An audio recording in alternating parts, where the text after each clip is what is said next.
नमस्कार दोस्तों, मैं रोहित तिवारी आप सभी का आपके अपने YouTube channel knowledge academy by Rohit sir में स्वागत करता हूं। जैसा कि आपको पता है कि यूपी टीएसपीएससी जूनियर असिस्टेंट 5512 का एग्जाम बहुत नजदीक आ रहा है।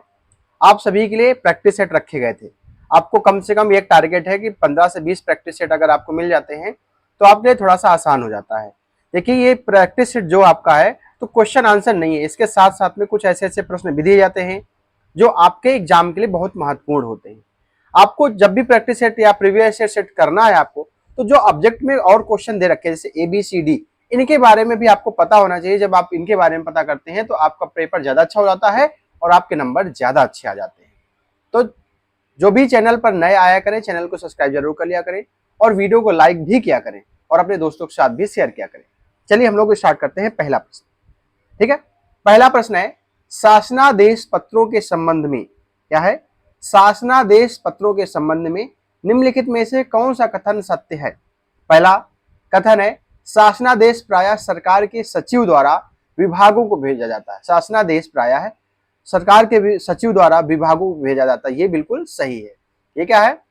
ये बिल्कुल सही है। ठीक है, ये बिल्कुल सही है। ये बिल्कुल सही है। ये पत्र प्रथम पुरुष द्विवचन में लिखे जाते हैं, ये गलत है। ठीक है, ये गलत है।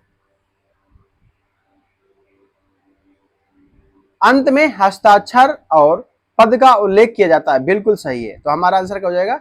1 और 3 सही है। कौन है? 1 और 3 सही है।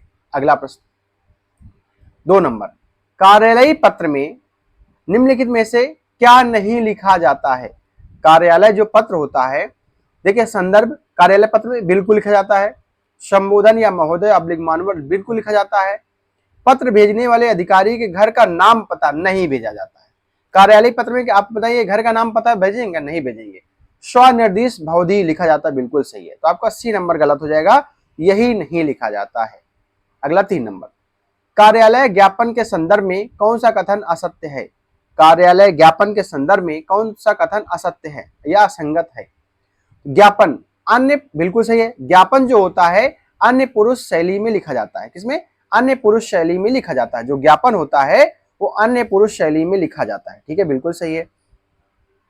अगला, सरकारी पत्राचार में अपने समकक्ष या अधीनस्थ कर्मचारी को सामान्य संदेश प्रेषण के लिए लिखा गया पत्र ज्ञापन कहलाता है, बिल्कुल सही है। ज्ञापन में प्रेषिती मतलब प्राप्तकर्ता का नाम पता पत्र के ऊपर दाईं ओर लिखा जाता है, ये गलत है। ये गलत है।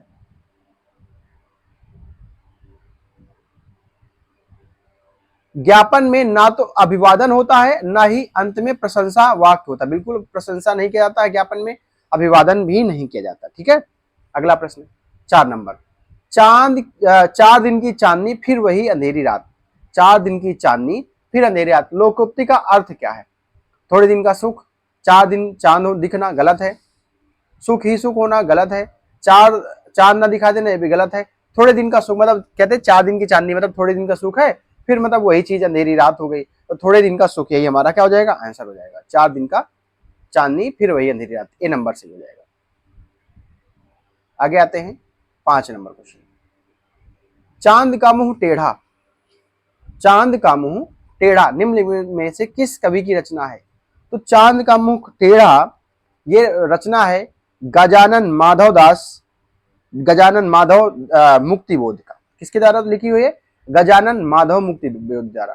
तो इनमें से कोई नहीं, ये हो जाएगा आंसर, हो जाएगा गजानन माधव मुक्तिबोध। ठीक है, इनको ज्ञानपीठ मिला था। इनको जो है गजानन माधव जी को मिला था ज्ञानपीठ मिला था। क्या मिला था? ज्ञानपीठ मिला था। कब मिला था ज्ञानपीठ? उनको ज्ञानपीठ मिला था 1964। इनको मिला था ज्ञानपीठ 1954। अगला क्वेश्चन 6 नंबर, दूसरा विश्व हिंदी सम्मेलन किस वर्ष संपन्न हुआ? दूसरा विश्व हिंदी सम्मेलन किस वर्ष संपन्न हुआ? किस वर्ष संपन्न हुआ? तो हमें यह पता होना चाहिए कि सबसे पहला कब संपन्न हुआ। ठीक है, पहला कब संपन्न हुआ? तो पहला हुआ 10 जनवरी, पहला संपन्न हुआ 10 जनवरी 1975। इंपॉर्टेंट ये कहां पर, नागपुर में। कहां पर, नागपुर में। कहां पर, नागपुर में। ठीक है। तत्कालीन पीएम कौन थी, वहां पर तत्कालीन प्रधानमंत्री थी इंदिरा गांधी। कौन थी, इंदिरा गांधी जी, इंदिरा गांधी जी। ठीक है। अब यहां पर इंपॉर्टेंट है कि दूसरा विश्व, यही पूछा गया, दूसरा विश्व हिंदी सम्मेलन कब आयोजित किया गया, तो वो आयोजित किया 1976 में। ठीक है। 10 जनवरी को विश्व हिंदी दिवस, 10 जनवरी को विश्व हिंदी दिवस, विश्व हिंदी दिवस। 14 सितंबर को हिंदी दिवस, को हिंदी दिवस। अगला 7 नंबर क्वेश्चन, इनमें से कौन सा अभ्यारण्य का पर्यायवाची नहीं है, इनमें से कौन सा अभ्यारण्य का अरण्य का पर्यायवाची नहीं है, अरण्य का। ठीक है। अब यहां पर इंपॉर्टेंट ये है कि अरण्य किसका पर्यायवाची है, या अरण्य का मतलब क्या होता है, तो अरण्य का मतलब होता है जंगल। क्या होता है, जंगल। ठीक है। तो देखिए, कानन भी जंगल होता है, कांतार भी जंगल होता है, विपिन भी जंगल होता है, बाखर नहीं होता। क्या है, बाखर अरण्य का पर्यायवाची नहीं है। अरण्य के पर्यायवाची और हैं, जैसे विपिन, कांतार। ठीक है। वन अटवी भी है, इंपॉर्टेंट है, अटवी, अटवी भी इसका पर्यायवाची है। सही वर्तनी वाला शब्द चुने, सही वर्तनी वाला शब्द हो जाएगा अभिव्यंजनावाद, बिल्कुल कहते हैं अभिव्यंजनावाद, ये सही है, बी नंबर सही है। 8 का हो जाएगा बी नंबर। संदेश राशक के रचयिता, 9 नंबर में संदेश राशक के रचयिता हैं अब्दुल रहमान, अब्दुल रहमान। संदेश राशक के रचयिता हैं अब्दुल रहमान। ठीक है। हेमचंद की रचना है शब्दानुशासन, हेमचंद की रचना है शब्दानुशासन,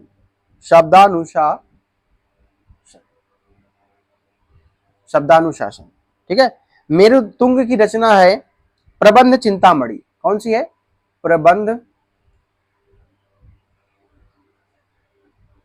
चिंतामणि। ठीक है। और धनपाल की रचना है भविष्य कहा, भविष्य कहा, भविष्यद कथा। ठीक है, भविष्यद कथा। हेलो, हम आपको फोन कर क्लास पढ़ा रहे हैं। 10 नंबर क्वेश्चन कर रहा है, इनमें से किस पुस्तक को व्यास सम्मान प्राप्त नहीं हुआ, इनमें से किस पुस्तक को व्यास सम्मान प्राप्त नहीं हुआ, इनमें से किस पुस्तक को व्यास सम्मान प्राप्त नहीं हुआ है, अलमा कबूतरी को प्राप्त हुआ है, अलमा कबूतरी को प्राप्त नहीं हुआ। ठीक है। इसमें से जो पहला गिरमिटिया को 2000 में व्यास सम्मान मिला था। कब मिला था, 2000 में मिला था। ठीक है। और ये थी रमेश चंद की कृति थी, आलोचना का पक्ष। ठीक है। वहीं 2001 में कठगुलाम को मिला था, 2001 में, 2000 और 2004 में कठगुलाम को, और आलोचना पत्र को मिला था 2001 में, और इसको मिला था 2004 में। ठीक है। तो किसको नहीं मिला, अलमा कबूतरी को नहीं मिला। 7 नंबर, रुद्र संप्रदाय के प्रवर्तक कौन है, रुद्र संप्रदाय के प्रवर्तक कौन है, तो आंसर हो जाएगा रुद्र संप्रदाय के प्रवर्तक है विष्णु स्वामी। कौन है, विष्णु स्वामी। रुद्र संप्रदाय के प्रवर्तक है विष्णु स्वामी। कुछ संप्रदाय और प्रवर्तक हम आपको लिख देते हैं जो बहुत इंपॉर्टेंट है आपके पेपर के लिए। जैसे पहला है रुद्र संप्रदाय, रुद्र संप्रदाय आप लिख लीजिएगा, विष्णु स्वामी, विष्णु स्वामी। दूसरा शुद्धाद्वैत वेद,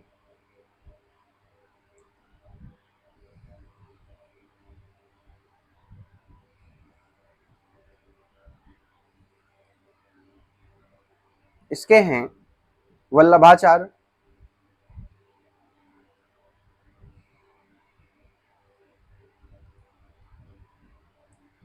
वल्लभाचार्य। तीसरा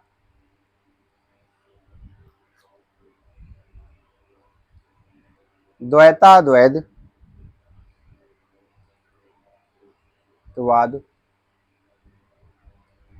इसके हैं निम्बकाचार्य,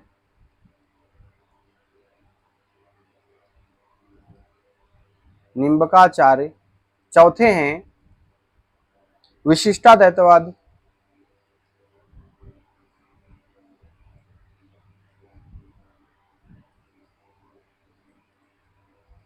थोड़ा राइटिंग कम अच्छी है तो आप अपनी राइटिंग में लिखें। रामानुजाचार्य।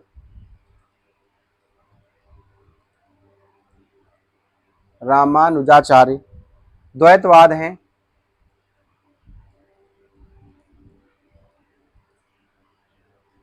मध्वाचार्य। ठीक है, ये इंपॉर्टेंट है, ये आपके पेपर में पूछे जाते हैं तो आप इनको नोट कर लीजिए। अगला 12 नंबर, मेरी बहन 10वीं कक्षा में पढ़ती है। इस वाक्य में 10वीं शब्द में कौन सा विशेषण है? इस वाक्य में 10वीं शब्द में कौन सा विशेषण है? इसमें संख्यावाचक विशेषण है। जब का बताया जाए, उसके गुण बताए जाए तो वो गुणवाचक हो जाता है, परिणामवाचक होता है, सर्वनामिक विशेषण होता है। तो इसमें जो है 10वीं लिखा जाए, यह है संख्यावाचक। 13 नंबर, सवर्ण का उच्चारण। सवर्ण का उच्चारण होगा तालु। पहला दूसरा आप देख लीजिए अगर सेट पेपर, तो आपको ये सब पढ़ने की जरूरत है, तुरंत आप आंसर निकाल देंगे। आचार्य भरत मुनि ने रसों की संख्या कितनी मानी है? आचार्य भरत मुनि ने रसों की संख्या 8 मानी है। ठीक है, 8 मानी। कौन कौन से? श्रृंगार रस, हास रस, करुण रस, रौद्र रस, वीर रस, भयानक रस, विभत्स और अद्भुत। ठीक है, अगला प्रश्न, जो ध्वनियां ना स्वर है ना व्यंजन है, जो ध्वनियां ना स्वर है ना व्यंजन है, उन्हें कहते हैं अयोगवाह। अंग और आहा जो है, अंग और आहा जो है, अंग और आहा ये अयोगवाह है। ये कौन है? अयोगवाह है। 15 के बाद आते हैं 16 नंबर, इनमें से कौन सा शब्द गंगा का पर्यायवाची नहीं है? इनमें से कौन सा शब्द गंगा का पर्यायवाची नहीं? देखे, विष्णुपदी है, पुष्प धनवा है, सॉरी पुष्प धनवा कामदेव का है, कामदेव का पर्यायवाची है। अमर तंगड़ी है, त्रिपदगा बिल्कुल सही है। तो हमारा आंसर जाएगा, क्या हो जाएगा? पुष्प धनवा। पुष्प धनवा कामदेव के पर्यायवाची है। ठीक है, गंगा के और पर्यायवाची अगर आप चाहें तो लिख सकते हैं। गंगा की पर्यायवाची जानवी, ठीक है, सुरसरी, सुरसरी, भागीरथी, ठीक है, अमर तरंगिणी, अमर तरंगिनी, अमर तरंगिनी, देवसरी, ये सब इंपॉर्टेंट है। ठीक है, त्रिपदगा, देव नदी, देव नदी, ये भी इंपॉर्टेंट है। मंदाकिनी, अलकनंदा, देवपगा, देवपगा, ये सब किसकी है? गंगा के पर्यायवाची है। 17 नंबर, जिसे जीता ना जा सके, वाक्य के लिए एक शब्द बताइए। जिसे जीता ना जा सके उसको कहते हैं अजेय। वो क्या है? अजेय है, उसको जीता नहीं जा सकता है। हिंदी भाषा के मानकीकरण का सचेष्ट प्रयास किस पत्रिका में किया गया है? किया गया, ठीक है, हिंदी भाषा के मानकीकरण का सचेष्ट प्रयास किस पत्रिका में किया गया है? तो वो किया गया है किस पत्रिका में? सरस्वती पत्रिका में। इसमें से आ जाएगा आंसर सरस्वती पत्रिका। सरस्वती पत्रिका ऑप्शन ई हो जाएगा। 19 नंबर क्वेश्चन, टा वर्ग में किस प्रकार के व्यंजन है? टा वर्ग में किस प्रकार का व्यंजन है? टा वर्ग में देखिए, टा बोलिए तो आपकी जो जीभ है उल्टा हो रही है, मूर्धन्य है। क्या है? मूर्धन्य। अगला, कौन सा शब्द हनुमान का पर्यायवाची नहीं है? कौन सा शब्द हनुमान का पर्यायवाची नहीं है? महावीर है, हरीश है, मारुति है, अग्नेय नहीं है। ठीक है, अग्नेय चट्टान का, ठीक है, अग्नेय नहीं है। इसके और पर्यायवाची आप लिख सकते हैं हरीश, ठीक है, कपीश्वर, कपीश्वर, कपीश्वर, कपीश्वर, ये सारे इंपॉर्टेंट पेपर में आपके पूछे गए हैं। ठीक है, रामदूत, आप पता है, महावीर, पवन कुमार, पवन सुध, ये तो सब आते होंगे आपको। 21 नंबर क्वेश्चन, निम्न उपन्यासों में कौन सा मृदुला गर्ग का रचित नहीं है? मृदुला गर्ग द्वारा रचित नहीं है। इनमें से कौन सा मृदुला गर्ग द्वारा रचित नहीं है? तो ध्यान दीजिएगा, गोदान है, ठीक है, रुकोगी नहीं राधिका है, ठीक है, चरित्रहीन है, तमस, तमस भीष्म सायनी की है, तो तमस नहीं है। ठीक है, तमस, देखिए गोदान आपकी प्रेमचंद की है, प्रेमचंद की है, प्रेमचंद की है। इसका ऑप्शन हो जाएगा इनमें से कोई नहीं। भाई इनमें से कोई है ही नहीं इनकी, कह रहा है इनकी रचना नहीं है, प्रेमचंद की गोदान है, तमस भीष्म साहनी की है, ठीक है। और ये जो आपकी जो है चरित्रहीन आपकी शरत चंद्र की है, किसकी है? शरत चंद्र की है। रुकोगी नहीं राधिका किसकी है? उषा प्रियंदा की है। इसे उषा प्रियंदा द्वारा लिखी है। तो इनमें से आंसर हो जाएगा इनमें से कोई नहीं। मृदुला गर्ग द्वारा रचित, इनमें तो सबको सबको किसी न किसी की है, तो आपको इनमें से कोई नहीं ऑप्शन लगाना पड़ेगा, ठीक है ना। 22 नंबर, इसलिए कहते हैं सब चीज आपको ऑप्शन में पता होनी चाहिए। कौन सा सही वाक्य की पहचान करें? निम्न में से सही वाक्य की पहचान करें। 22 नंबर क्वेश्चन कह रहा है सही वाक्य की पहचान करें। सही वाक्य की पहचान करें। वह क्या जाने कि मैं कैसे जी रहा हूं। वह कैसे जाने, वह कैसे जाने, कैसे गलत हो जाएगा। वह क्या जाने मैं कैसे जी रहा हूं, ये भी गलत हो जाएगा, ठीक है। वे क्या जाने, ये भी गलत हो जाएगा। आंसर हो जाएगा आपका ए। वह क्या जाने कि मैं कैसे जी रहा हूं, यही आपका आंसर हो जाएगा, ठीक है। जाने नहीं होता है, जाने होता है, ठीक है। मैं कैसे जी रहा हूं, जी रहा है गलत हो जाएगा, जी रहा हूं हो जाएगा, ठीक है ना। हिंदी इनमें से किस परिवार के अंतर्गत आती है? 23 नंबर क्वेश्चन इंपॉर्टेंट है। हिंदी जो है भारोपी भाषा, पहले जो पहला सेट पेपर है ना, उसमें सारा विस्तार से आपको हिंदी के बारे में बताया गया था। अंधा युग निम्न में से किस विधा की पुस्तक है? अंधा युग किस विधा की पुस्तक है? ये नीति नाट्य गीति नाट्य है। क्या है? गीति नाट्य है। इसके रचनाकार है धर्मवीर भारती। कौन सा शब्द पुरलिंग है? 25 नंबर, कौन सा शब्द पुरलिंग शब्द है? कौन सा शब्द पुरलिंग शब्द है? तो इनमें से खीर खाई जाती है, देखिए पूरी खाई जाती है, रोटी बनाई जाती है। धनिया, धनिया पुरलिंग शब्द है, धनिया एक पुरलिंग शब्द है, और बाकी पूरी खीर और रोटी ये है स्त्रीलिंग शब्द है। 26 नंबर क्वेश्चन, निम्नलिखित प्रश्न में 4 विकल्पों में से उस सही विकल्प का चयन करें जो अशुद्ध वाक्य के शुद्ध रूप का सबसे अच्छा विकल्प है। आप नानी के घर जाओ, अशुद्ध वाक्य लिखा है, अब इसको शुद्ध करना है। आप नानी के घर जाओ, तो आप नानी के घर जाइए। आप नानी घर जाओ गलत हो जाएगा, आप नानी के घर जाओ ये भी गलत हो जाएगा, आपने नानी के घर जाना गलत हो जाएगा। आंसर हो जाएगा ए, आप नानी के घर जाइए। अगला 27 नंबर,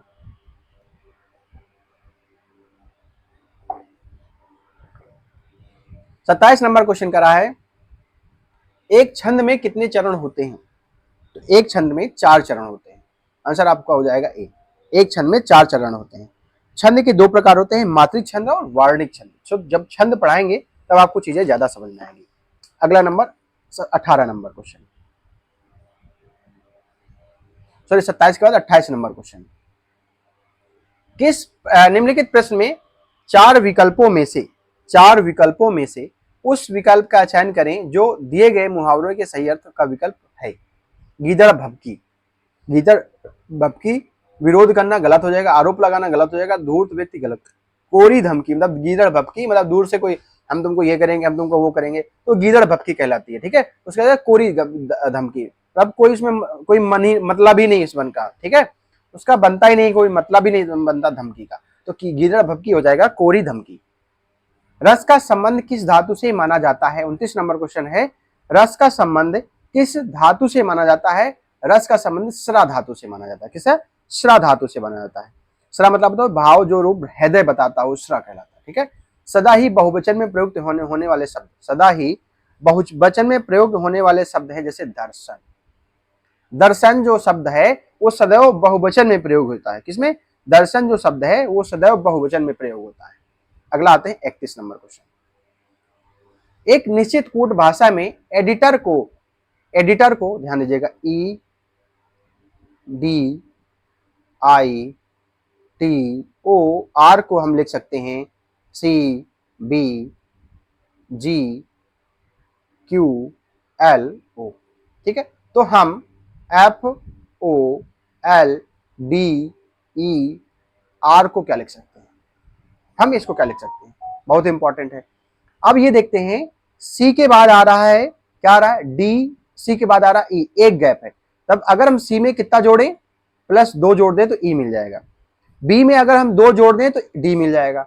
जी में हम 2 जोड़ दें तो आई मिल जाएगा। लेकिन अगर हम क्यू में 2 जोड़ते हैं तो टी नहीं मिलता हमको। क्यू में जोड़ेंगे क्या? 3 जोड़ेंगे हम। क्या जोड़ेंगे? क्यू में क्या जोड़ेंगे हम? क्यू में जोड़ेंगे 3, तब हमें क्या मिलेगा? टी मिलेगा। ठीक है। एल में 3 जोड़ेंगे तब हमें क्या मिलेगा, ओ मिलेगा। हम आर में ओ में 3 जोड़ेंगे कब में क्या मिलेगा, आर मिलेगा। ठीक है, तो अब यहां से हमें एफ पाने के लिए हमें क्या, डी प्लस 2 हो जाएगा, फिर एम, देखिए एन ओ, ठीक है, एल जे ए, फिर आ जाएगा बी, फिर आ जाएगा ओ, यही हमारा आंसर है, D M J A B, D M J A B, D M J A B, B D M J A B O, यही हमारा आंसर हो जाएगा डी नंबर 31 का डी। अब आते हैं 32 नंबर क्वेश्चन में। उस विकल्प को चुनिए जो तीसरी संख्या के ठीक उसी तरह संबंधित है जिस तरह दूसरी संख्या पहली संख्या से। देखिए 20, 10, 30, अंतर कितने का, 10 का। अब इसमें अंतर कितने का, हम अगर 10 का कर देंगे 110 तो ऑप्शन में नहीं है, अगर 110 होता तो हमारा गलत हो जाता। ठीक है, 20 का आधा, 20 का आधा कितना होता है 10, 20 में 10 जोड़ेंगे 30 हो जाएगा। तो 100 का आधा, 100 का आधा हो जाएगा 50, तो 100 में 50 जोड़ देंगे, इसका मतलब हमारा आंसर क्या जाएगा 150, तो यही हमारा आंसर है, खत्म। 33 नंबर, एक कुत्ता दक्षिण दिशा की ओर 20 मीटर भागता है। एक कुत्ता, हमने कहा यहाँ पे एक कुत्ता है, ये दक्षिण दिशा की ओर 20 मीटर भागा, 20 मीटर भागता है, वह बाईं ओर मुड़ता है। देखिए ये दाईं ओर हो जाएगा क्योंकि नीचे की तरफ, बाईं ओर यहां से ये आता है नीचे की तरफ, और अगर इधर जाएंगे दायां वर्त हो जाएगा, इधर जाएंगे बायां वर्त हो जाएगा। तो यहां से वो 10 मीटर भागता है, 10 मीटर भागता है, फिर दाईं ओर मुड़ता है, तो इसका मतलब दाईं ओर मतलब नीचे की ओर मुड़ता है और दौड़ने लगता है। तो अब कुत्ता किस दिशा में दौड़ रहा है, अभी भी वो किस दिशा में दौड़ रहा है, दक्षिण दिशा में दौड़ रहा है। भाई यहां से स्टार्ट किया था, थोड़ा सा इधर गया, फिर दक्षिण दिशा में जाने लगा। अगला प्रश्न 34 नंबर, इन प्रश्नों को सॉल्व करने के लिए एक थोड़ी सी ट्रिक लगाया करिए। सबसे पहले इनमें देखा करिए कि जो मल्टीप्लाई और डिवाइड वाले साइन होते हैं एक बार उनसे जरूर चेक किया करिए। अधिकतर मल्टीप्लाई और डिवाइड वाले साइन जल्दी सही हो जाते हैं। ठीक है, तो और बाकी बाद में देख लेते हैं। और ये देखा करिए कि जो जैसे मान लीजिए यहाँ पर देखिए डिवाइड वाला साइन है, ध्यान दीजिएगा डिवाइड वाला साइन है, इसका मतलब डिवाइड वाला साइन यहाँ पे अगर 10 में से इनमें भाग देंगे तो कट नहीं रहा, कटना चाहिए, इसका मतलब डिवाइड तो चेंज होगा, डिवाइड तो चेंज होगा।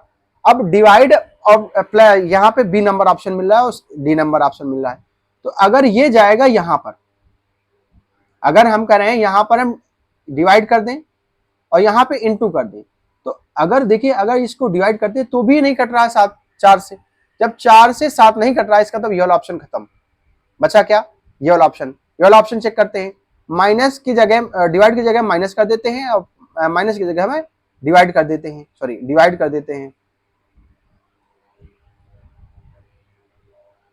क्या कर देते हैं डिवाइड कर देते हैं।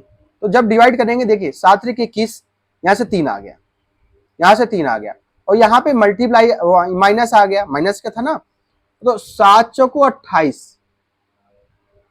देखिए 7 3 21 और 4 3 12, यहां से आ गया क्या 12, 12 में से 10 गया 2, और 2 प्लस 2 कितना हो जाएगा 4, हमारा इसका मतलब यही सही आंसर। इसमें आप चेक जरूर किया करेंगे। बाईं ओर दिए गए शब्द आपस में किसी प्रकार तर्क से संबंधित है, जैसे ठेला, ठेला में पहिया लगा होता है, ठेला में पहिया होता है, वैसे घर में कमरे बने होते हैं, क्या होते हैं, वैसे ही घर में क्या बने होते हैं, कमरे बने होते हैं। 36 नंबर क्वेश्चन, इसी की जगह में क्या आएगा, देखिए यहां पर ये जो पंचभुज बना है इसका मुख ऊपर की तरफ है, इनका मुख नीचे की तरफ दोनों, तो इसका मतलब यहां पर जाएगा ऊपर की तरफ होगा, इसका मतलब ये तो बिल्कुल गलत हो जाएगा। दूसरी चीज ये देखें, ये ऐसे बना हुआ है, ये ऐसे बना, इसका मतलब यहाँ पर ये जरूर बनेगा, तो ऑप्शन में क्या है, इसमें सही है, ये भी सही है, ये भी सही है, ठीक है। अब इसका मतलब ये है कि ये कुछ इस प्रकार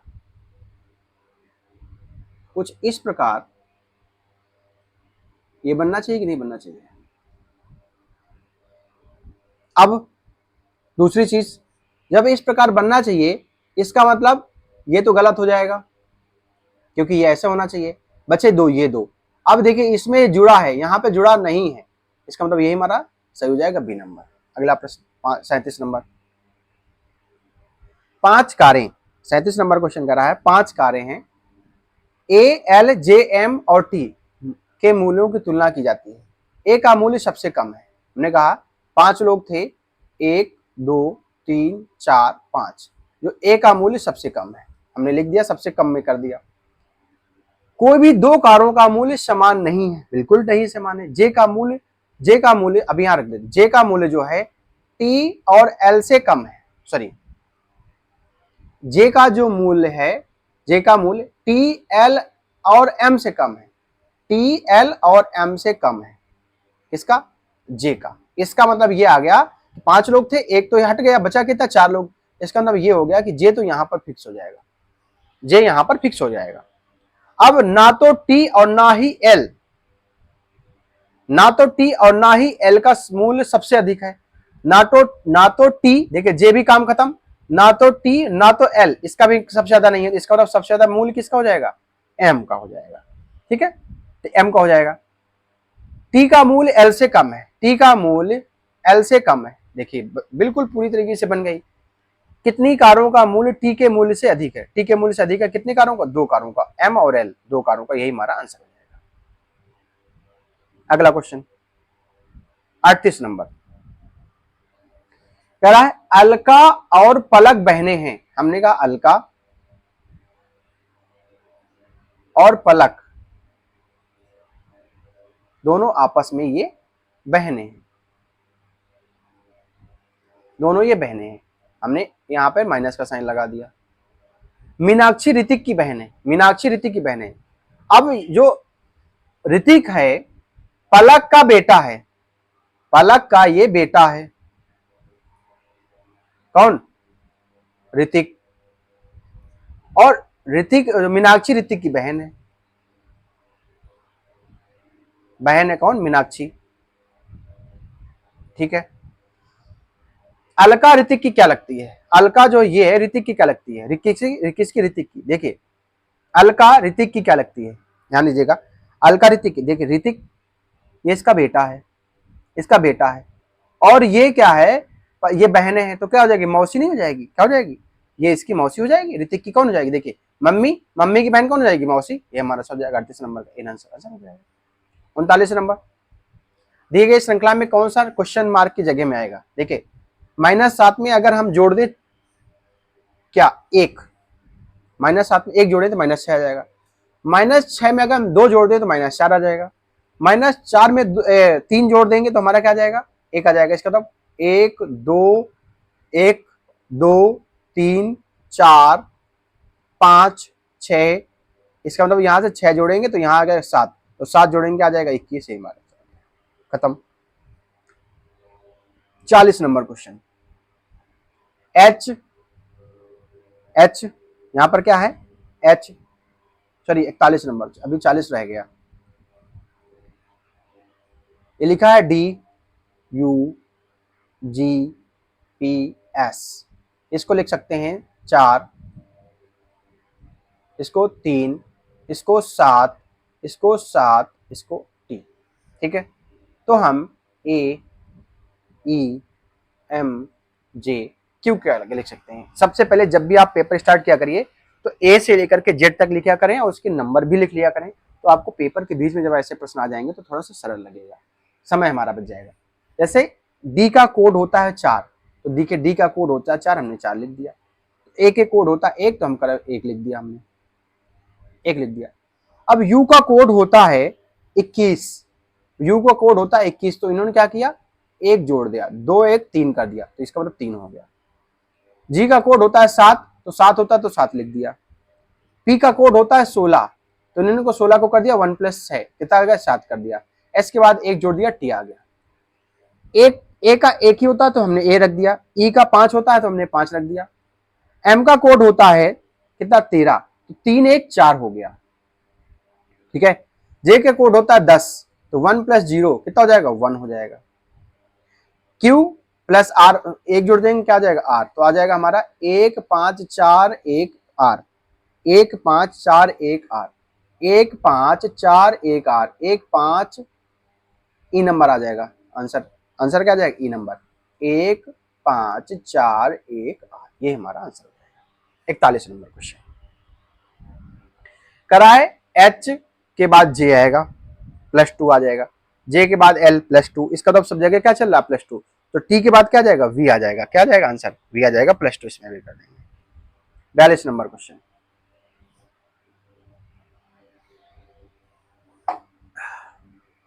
1 से 6 तक की संख्या लिखी है। ठीक है, पिछली फलकों की संख्या का योग क्रमशः, मतलब जो एक दूसरे के विपरीत संख्याएं हैं उनका योग 1 का 8 है, 1 का 7 है और 1 का 6 है। किसका? 1 का 8 है, 1 का 7 है, 1 का 6 है। ठीक है, बिल्कुल सही है, हमें इसमें कोई दिक्कत नहीं है। अगर इसका योग 8 6 है, एक काम करते हैं हम, आगे कहा गया है कि जो 6 संख्या है, जो संख्या 6 है, संख्या 6, संख्या 1 और 3, संख्या जो 6 है वो 1 और 3 अन्य संख्या 1 2 3 इसके सन्निकट नहीं है, इसके सन्निकट नहीं है। फिर संख्या 4 जो है उसके 2 और 1 2 3 और संख्याएं जो उसके सन्निकट नहीं है। तो बताना है संख्या 5 के कौन हो जाएगा। देखिए, अब इसके सन्निकट 1 नहीं होगा और कोई हो सकता है। देखिए 2 2 हो सकता है, 6 2 8, इसके सन्निकट 2 नहीं है, इसका मतलब क्या हो जाएगा? 3 हो सकता है, 4 3 7, 5 1 6, यही हमारा आंसर हो जाएगा। तो संख्या 5 के सन्निकट विपरीत फलक कौन सा हो जाएगा? सन्निकट 5 के विपरीत फलक हो जाएगा 1, यही हमारा आंसर हो जाएगा। ये हमारा क्या जाएगा? यही हमारा आंसर हो जाएगा, खत्म। अगला प्रश्न 43 नंबर, दो कथन है, श्लोक के क्वेश्चन है। सभी चूहे सड़के हैं, सभी जो चूहे हैं वो सड़कें हैं। ठीक है, सभी सड़कें बैग हैं, सभी सड़कें क्या हैं? बैग हैं, बैग हैं। तो कह रहा है निष्कर्ष सभी बैग चूहे हैं। क्या सभी बैग चूहे हैं? नहीं है, गलत है। कुछ बैग चूहे हैं, कुछ बैग चूहे हैं, बिल्कुल सही है। हमारा दूसरा नंबर सही हो जाएगा। कौन सा हो जाएगा? केवल दूसरा, D number. 44 number question, A B C D E एक पंक्ति उत्तर की ओर बैठे, 1 2 3 4 5, 5 लोग, 1 2 3 4, 5 लोग उत्तर की ओर मुंह करके खड़े हैं। ए किसी एक छोर पर खड़ा है, हमें अभी पता नहीं है किस छोर पर खड़ा है, लेकिन ए जो है किसी एक छोर पर खड़ा है, किसी एक छोर पर खड़ा है, अभी नहीं पता हमको। हमने क्या कर लिया? 2 बना लिया, हमने 2 बनाया, 1 2 3 4 5। हमने कहा एक बार इसमें एक इधर खड़ा कराते हैं, एक बार इसमें एक इधर खड़ा कराते हैं। ठीक है, उत्तर की ओर दोनों देख रहे हैं, दोनों हमने पॉसिबिलिटी बना ली। ए किसी जो, ठीक है, बी और सी एक दूसरे के आसन्न खड़े हैं, मतलब बी और सी जो हैं एक दूसरे के साथ खड़े होंगे, जब भी खड़े होंगे एक दूसरे के साथ खड़े होंगे, बिल्कुल ठीक है। डी बाएं छोर से दूसरे स्थान पर है, डी बाएं, ये बायां छोर है, 1 2, इसका मतलब डी कहां पर है? डी यहां पर खड़ा है, यहां पर से हमने डी यहां पर बना लिया, बिल्कुल ठीक कर दिया। ई सी के बाएं से तीसरे स्थान पर है, ई जो है सी के बाएं तीसरे स्थान पर है। अगर हम यहां पे सी बैठालते हैं तो ई यहां पर हो जाएगा 1 2 3, बैठ रहा है? नहीं बैठ रहा, नहीं बैठ रहा, क्योंकि तीसरे स्थान पर है। ठीक है, तीसरे स्थान पर। तो अगर यहाँ पे सी बनाते हैं तो 1 2 3, यहां पर कौन बैठ जाएगा? ई बैठ जाएगा, बिल्कुल सही है, बिल्कुल बैठ रहा है। इसमें देखिए ये वाली पॉसिबिलिटी खत्म हो जाती है, इसको तो ये बिल्कुल सही जगह बैठा है। और बी और सी एक दूसरे के बगल में बैठे हैं, तो बी और सी को हमने एक दूसरे के बगल बैठा दिया, क्या दिक्कत होगी? देखिए बी और सी क्या हो जाएंगे? एक दूसरे के बगल में बैठ गए, खत्म। ए के आसन कौन खड़ा है? ए के आसन कौन खड़ा हो जाएगा? ए के बगल में कौन है? सी है, ए के बगल में सी है, यही हमारा आंसर हो जाएगा, खत्म, यही हमारा आंसर हो जाएगा। अगला प्रश्न 45 नंबर, उस विकल्प का चयन करिए जो तीसरे अक्षर समूह से ठीक उसी प्रकार संबंधित है जिस प्रकार दूसरा अक्षर समूह पहले अक्षर समूह से संबंधित है। ध्यान दीजिएगा, जैसे डी है, डी के बाद 7 जोड़ने पर क्या आ रहा है? के आ रहा है। वैसे जी के साथ 7 जोड़ने पर क्या आ रहा है? एन आ रहा है। तो वहीं पर जे के साथ अगर 7 जोड़ देंगे तो क्या आ जाएगा? क्यू आ जाएगा, और एम के साथ 7 जोड़ेंगे क्या आ जाएगा? टी आ जाएगा। इसलिए आप जब भी पेपर स्टार्ट करें तो आप अपने कोड जरूर लिख लिया करें, तो हमारे लिए थोड़ा सा पेपर आसान हो जाता है। 46 नंबर क्वेश्चन, कौन सी पश्चिमी बंगाल की सबसे ऊंची चोटी है? कौन सी पश्चिमी बंगाल की सबसे ऊंची चोटी है? तो वो हो जाएगी संदकफू। कौन सी हो जाएगी? संदकफू। ठीक है, सारामती जो है सबसे ऊंची चोटी है नागालैंड की। किसकी है? नागालैंड की। किसकी है? नागालैंड की। वहीं पर देवमाली है उड़ीसा की, देवमाली है उड़ीसा की। डोडा बेटा है तमिलनाडु की।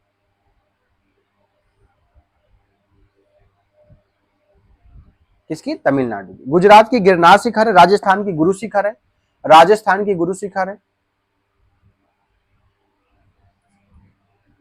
गुरु शिखर, ठीक है। मध्य प्रदेश की धूपगढ़ शिखर है और झारखंड की पारसनाथ शिखर है। लिख लीजिए आप। 47 नंबर क्वेश्चन, विज्ञान की आवर्त सारणी में H किस रासायनिक तत्व का प्रतीक है? H जो है आपका हाइड्रोजन का प्रतीक है। हीलियम He हो जाएगा और पारा Hg हो जाएगा और आपका जो होलियम कुछ होता नहीं है, ठीक। अगला 48 नंबर, विश्व के सबसे पहले वैदिक घड़ी का अनावरण प्रधानमंत्री नरेंद्र मोदी ने हाल ही में किस स्थान पर किया है? तो वो किया है उज्जैन में। कब किया है? कहां पर किया? उज्जैन में 1 मार्च 2024 को, 1 मार्च 2024 को किया है, 1 मार्च 2024 को। अगला 49 नंबर क्वेश्चन, इनमें से कौन सा जीवाणु रोग नहीं है? इनमें से जो प्लेग है, हैजा है, मोतीझार है, ये नहीं है, जलांतक नहीं है, ठीक है। अगला 50 नंबर, संघ में रहने वाले बौद्ध भिक्षु, समझिएगा, संघ में रहने वाले बौद्ध भिक्षुओं के लिए बनाए गए नियम नामक किस ग्रंथ में मिलते हैं? जो संघ में रहने वाले बौद्ध भिक्षु होते हैं, इनके लिए जो संघ में जो होता है नियम बनाए गए हैं। पहले बात तो बौद्ध साहित्य को 3 भागों में बांटा गया है। बौद्ध साहित्य को 3 भागों में बांटा गया। पहला भाग 3 भागों में बांटा। पहला भाग विनय पिटक, दूसरा भाग है सुत्त पिटक, तीसरा भाग है अभिधम्म पिटक।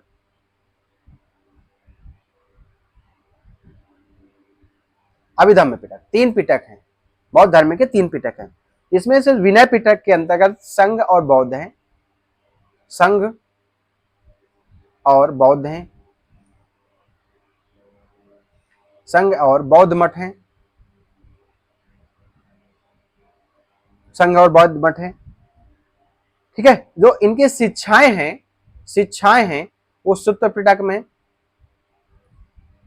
जो शिक्षाएं हैं आपके सुत्त पिटक में हैं। वहीं अभिधम्म पिटक में दर्शन से, बौद्ध धर्म के दर्शन संबंधित जो है, किससे संबंधित है? वो अभिधम्म पिटक से है। तो संघ जो हो जाएगा, संघ में रहने वाले बौद्ध भिक्षुओं के लिए नियम बनाए गए हैं, किसमें? विनय पिटक में। आंसर हो जाएगा 50 का डी। 51 नंबर क्वेश्चन, भारतीय संविधान का कौन सा अनुच्छेद मौलिक कर्तव्य से संबंधित है? मौलिक कर्तव्य से संबंधित है 51 का ए। कौन संबंधित है? 51 का ए। ये प्रश्न आपके पेपर में पूछा जाता है और इससे बहुत सारे प्रश्न बनते हैं। सबसे कहा गया है कि सबसे पहले ये मौलिक कर्तव्य है कहां से लिए गए हैं? जो मौलिक कर्तव्य है मैं लिख देता हूं, रूस से लिए गए हैं। कहां से लिए गए हैं? मौलिक कर्तव्य लिए गए हैं, रूस से लिए गए हैं। लिख लीजिए आप। मौलिक कर्तव्य को 42वें संविधान संशोधन, किसके? 42वें संविधान संशोधन के तहत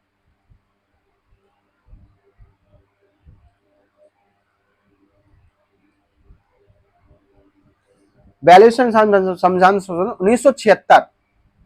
1976 के तहत जोड़ा गया था भारतीय संविधान में, ठीक।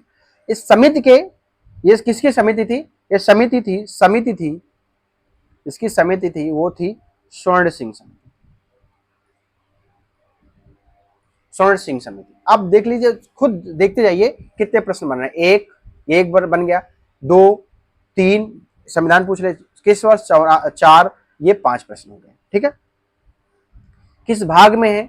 तो ये भाग में है 4 के का में, 4 के का में, ये भी पूछा जाता है। एक प्रश्न ये भी बन गया। पहले मूल रूप से पहले कितने मौलिक कर्तव्य थे? 10 थे। अब कितने हो गए मौलिक कर्तव्य? 11 हो गए। 11वां कौन सा था? 11वां जो 86वें संविधान संशोधन हुआ है, 86वें संविधान संशोधन हुआ 2002 में, जिसको क्या है? शिक्षा का अधिकार, शिक्षा का अधिकार जोड़ा गया है मौलिक कर्तव्य में। यहाँ पे कहा गया है, और किस संविधान के अनुच्छेद के 21 का ए के अनुसार कहा गया है कि माता पिता या अभिभावक को 6 से 14 साल तक के बच्चों की प्राथमिक शिक्षा दिलाना उनका एक मौलिक कर्तव्य है।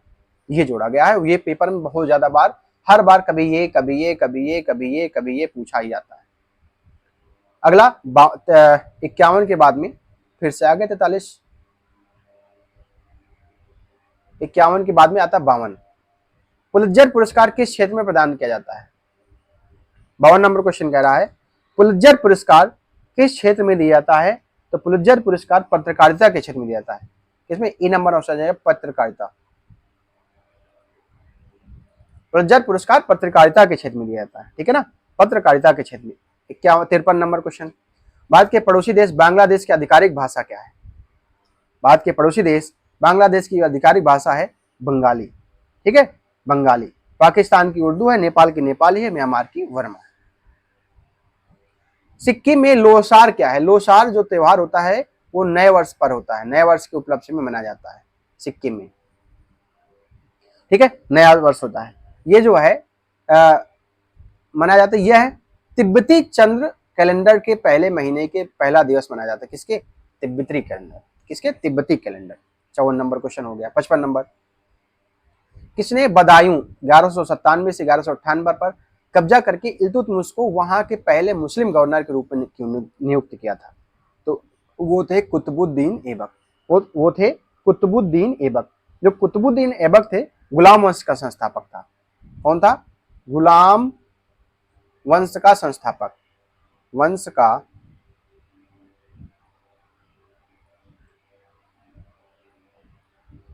गुलाम वंश का संस्थापक था।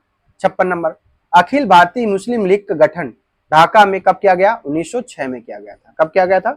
1906 में। ढाका के नवाब सलीमुल्लाह खां के नेतृत्व में। किसके?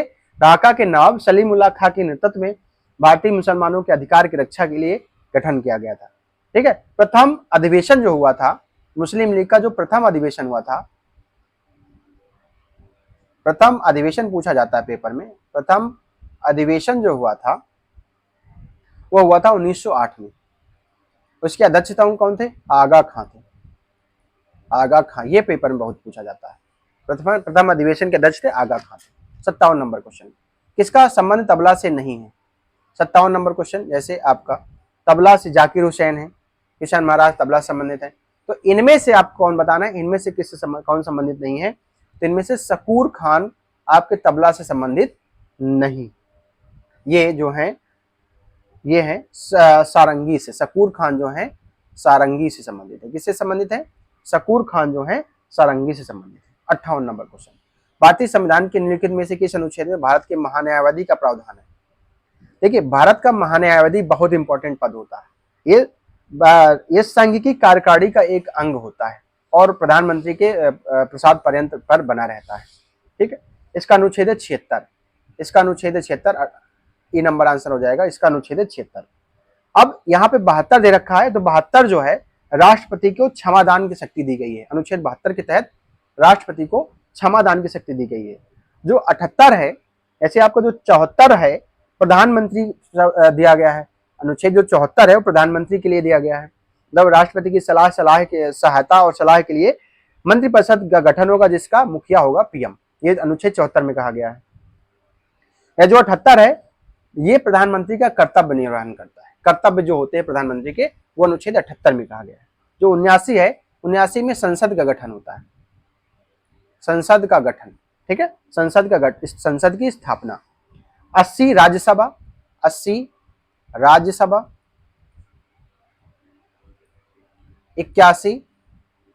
लोकसभा,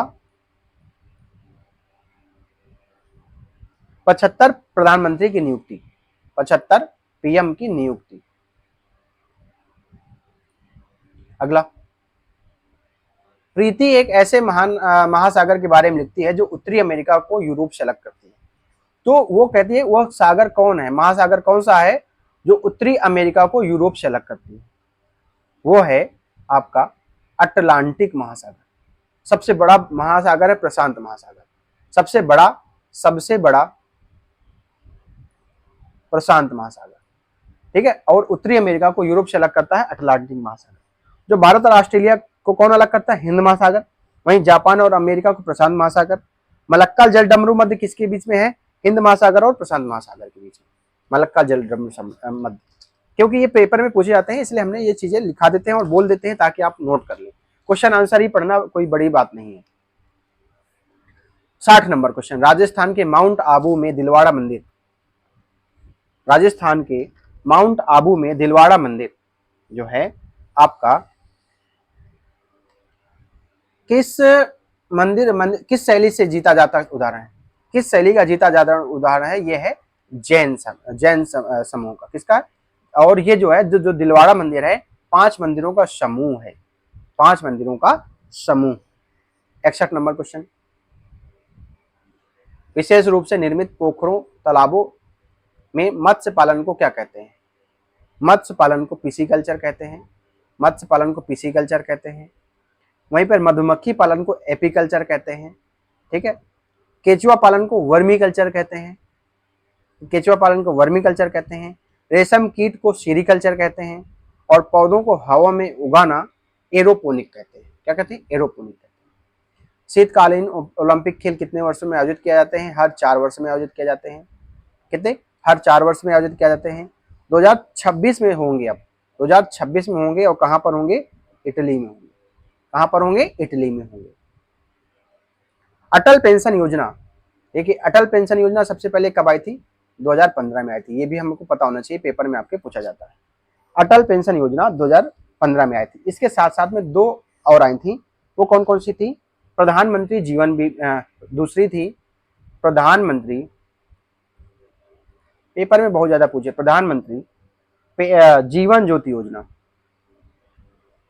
जीवन ज्योति योजना, ठीक है। इसके ये एज थी इसकी 18 से 50 पूछा जाता है, और प्रीमियम था 330 रुपया प्रति वर्ष।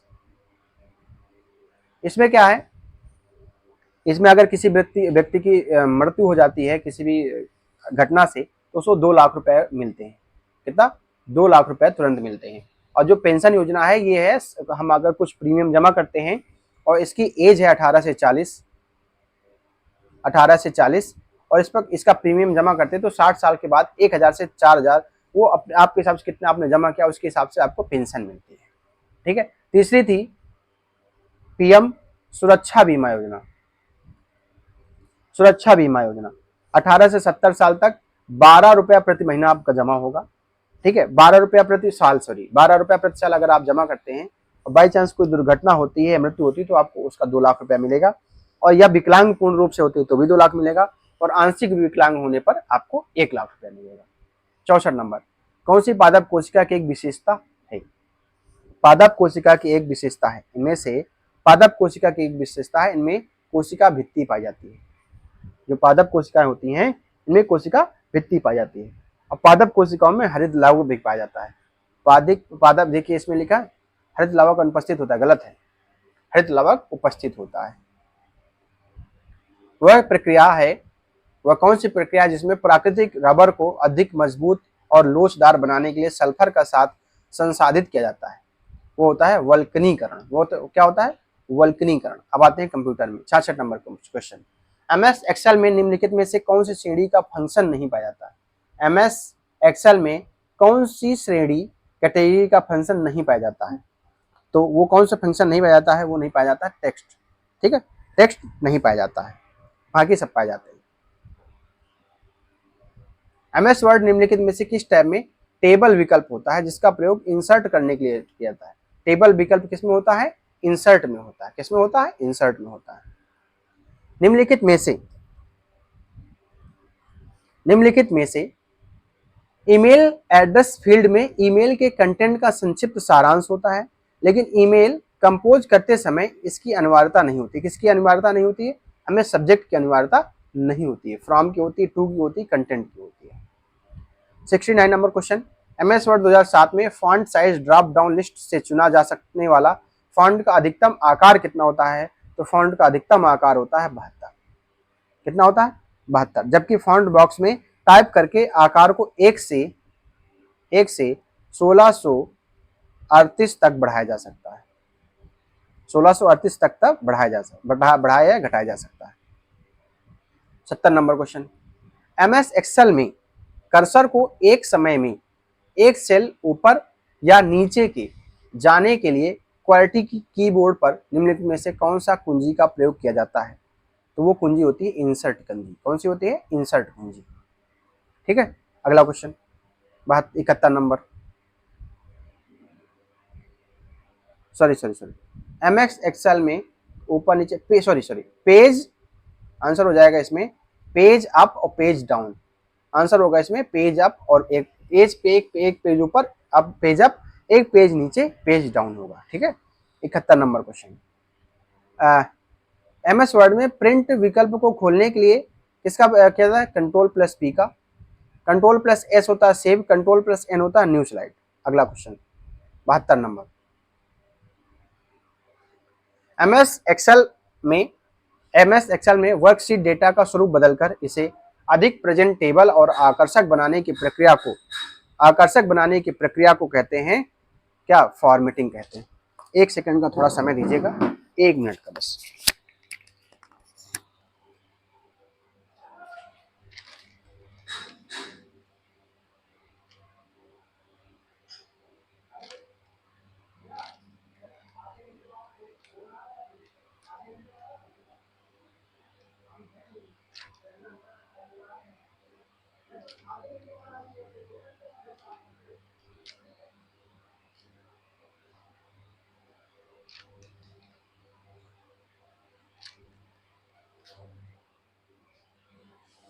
चलिए, थोड़ा सा काम पड़ गया था।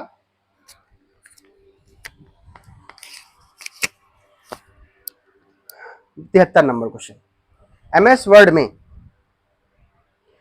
वर्ड में निम्नलिखित में से कौन सा उस डेटा के लिए एक अस्थायी भंडारण क्षेत्र है जिसे एक प्रयोगकर्ता एक स्थान से दूसरे स्थान पर कॉपी करना चाहता है। ठीक है, तो वो होता है क्लिपबोर्ड। क्लिपबोर्ड में सब कुछ सेव हो जाता है, आप उस वहां से आप क्या करते हैं, एक स्थान से दूसरे स्थान पर कॉपी कर सकते हैं।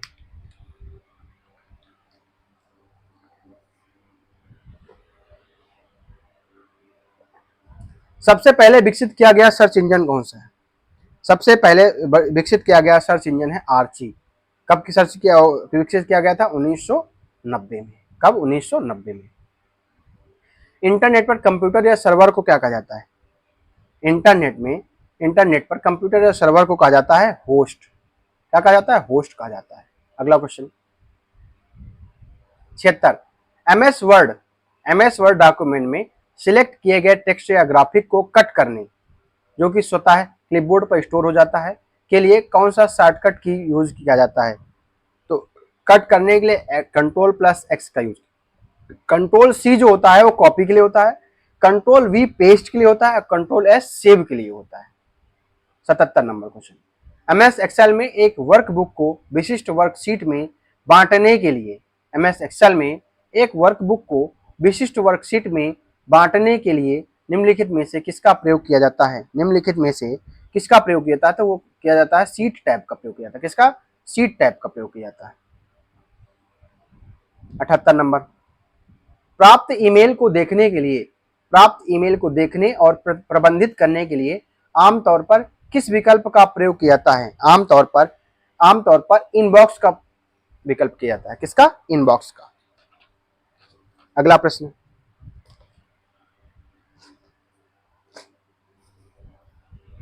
एमएस वर्ड में टेक्स्ट फॉर्मेटिंग के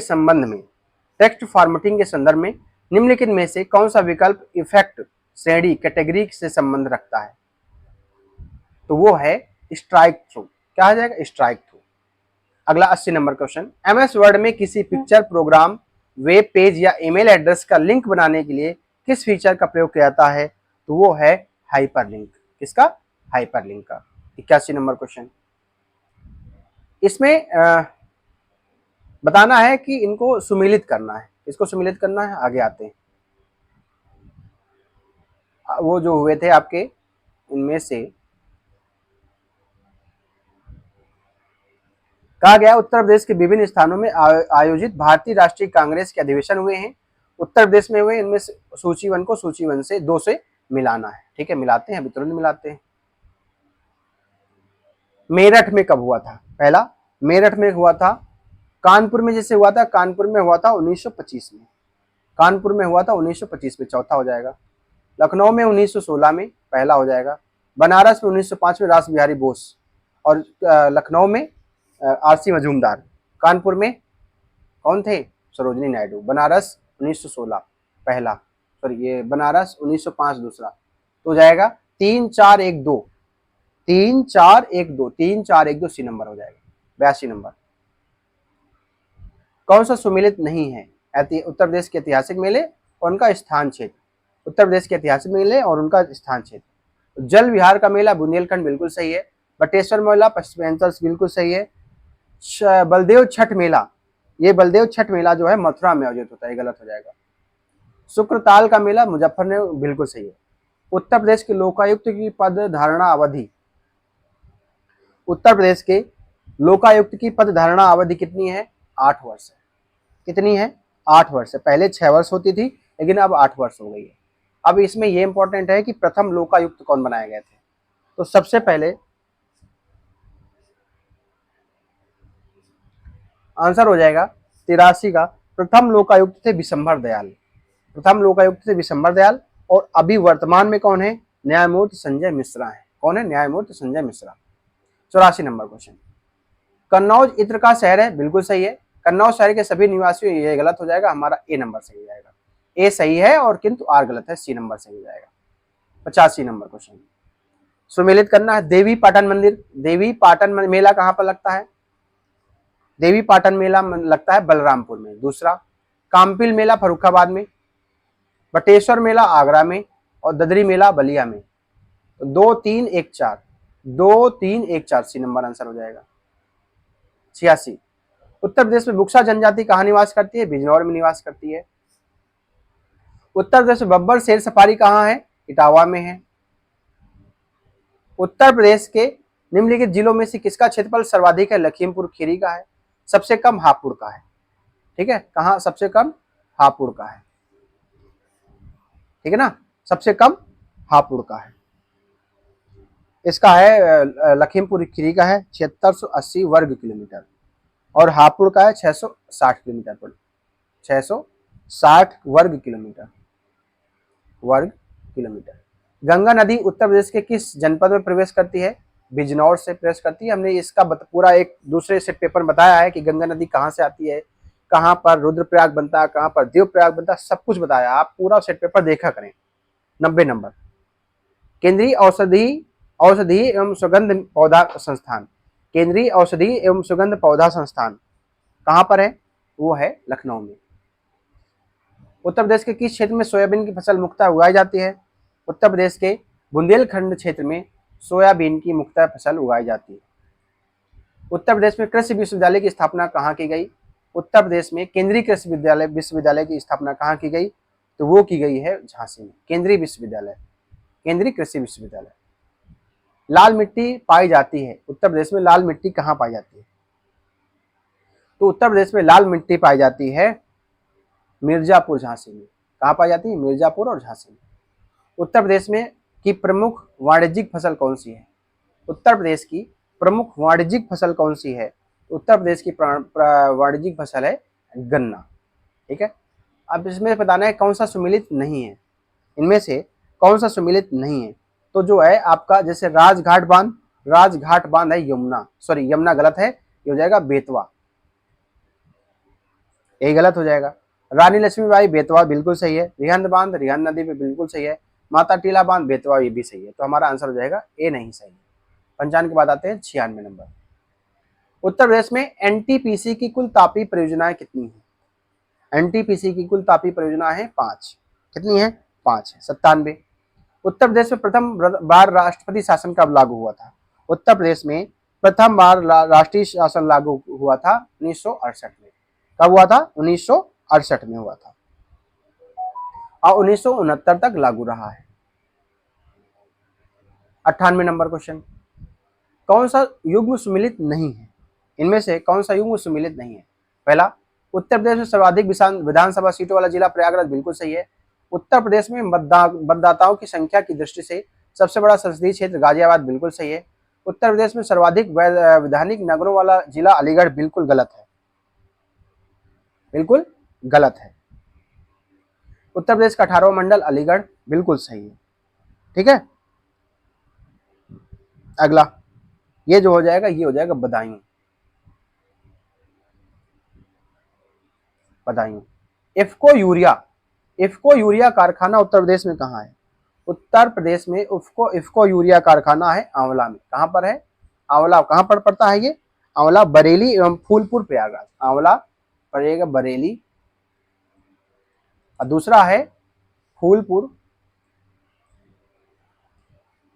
प्रयागराज। कहाँ पर? फूलपुर प्रयागराज, फूलपुर प्रयागराज। और अंतिम 100 नंबर क्वेश्चन, 100 नंबर का क्वेश्चन का आंसर आपको कमेंट बॉक्स में बताना है, ठीक है। अगर आपको ये वीडियो अच्छा लगा तो वीडियो को लाइक भी किया करें, चैनल को सब्सक्राइब किया करें। प्रतिदिन आपको ऐसे ही सेट पेपर मिलने वाले हैं, और इसी प्रकार आपको क्वेश्चन आंसर नहीं मिलेंगे, क्वेश्चन आंसर के साथ साथ में कुछ ऐसे प्रश्न मिलेंगे जो आपके पेपर के लिए बहुत ज्यादा इंपॉर्टेंट है। मिलते हैं नेक्स्ट वीडियो में, धन्यवाद।